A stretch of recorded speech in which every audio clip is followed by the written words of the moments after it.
Hello, and welcome to Michael's Minty Music for today. Today we are reviewing Yellow Submarine by the Beatles, a 1969 soundtrack album, which goes along with the apparently pretty trippy animated movie of the same name, which came out in the same year.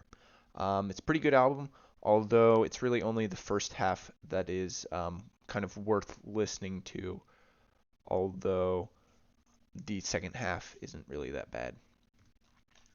This is the track listing. Side one is more traditional Beatles songs, and side two is the orchestral tracks in the film created by George Martin, the um, Beatles producer. So he's the one who helped make all, or producer.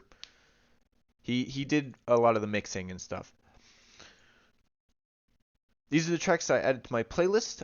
Four out of the six on the A side and none from the B side. Of the four, two of them have been previously released, which is Yellow Submarine on Revolver in 1966 and All You Need Is Love in 1967 as a non-album single. As a result, I've only picked out half of the new tracks of the four ones that are sort of new, specific to this album, to add to my playlist. However, this album is still a nice listen. The Beatles make good songs, even if they're sort of phoning it in for this. They weren't really that worried about this doing well. My favorite here is definitely got to be Hey Bulldog, which is really good, and it may be one of my favorite Beatles songs ever. After the A side, there's not really a huge reason to listen to the B side. It's not really bad, but it's not anything special. It's a lot of orchestral tracks, sort of stuff that you might hear um, in movies, pretty much.